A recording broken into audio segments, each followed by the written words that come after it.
everyone, Marty and Alanah here. Alanah, we're at PAX East 2016. We just played a real spooky game. We played Outlast 2. Yeah. It was very scary, can confirm. Yeah, this is the first time we got to play Outlast 2. We actually saw Outlast 1 for the first time 3 PAX Easts ago. Yeah, so it's been a while. Yeah. And one thing that I was particularly impressed by that we should get out of the way first, the booth they had here is so cool. The booth was really cool. It was we this got put in black this little, house. it was this weird, scary farmhouse, and we got put in this very small room. You could hear people cussing on the other side. And Yeah, very but scared. everyone had their own room, so Yeah. it really gave you that atmosphere that sometimes you can't get at conventions like this. But Yeah, it was totally. definitely scary. Yes, and we played this about a 10-minute chunk of the game, and the first Outlast takes place in this mental institution. You start going to the underground laboratory. This was very much a more outside setting. It was this rural sort of farmhouse that you're investigating. But one of the interesting things, well, the game's just stupid gorgeous. Oh, it's very pretty. Real pretty Yes. game.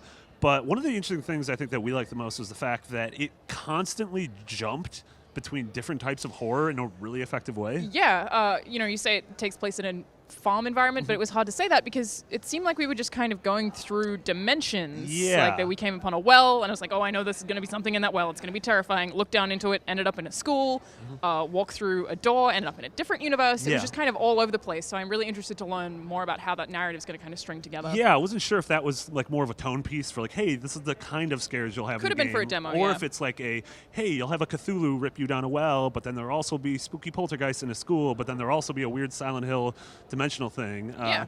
And then the last couple minutes of demo ended with this sort of stealth sequel. We didn't really stealth it. No, we didn't. lied, We but ran. Yes, we ran. It was in this very scary. cornfield, which cornfields are just by and large scary. Corn's not scary. Corn's delicious. the fields. Yeah, just the fields themselves. But it was pretty much this family of what I assume are inbred spooky men.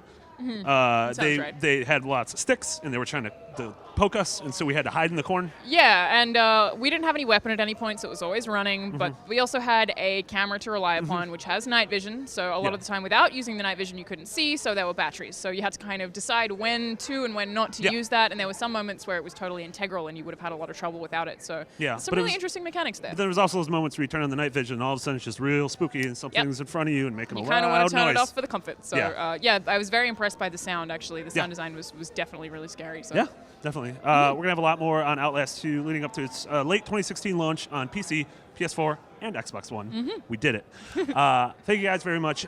For more things, Outlast, spooky things, and PAX East 2016, you're already in the right place. IGN.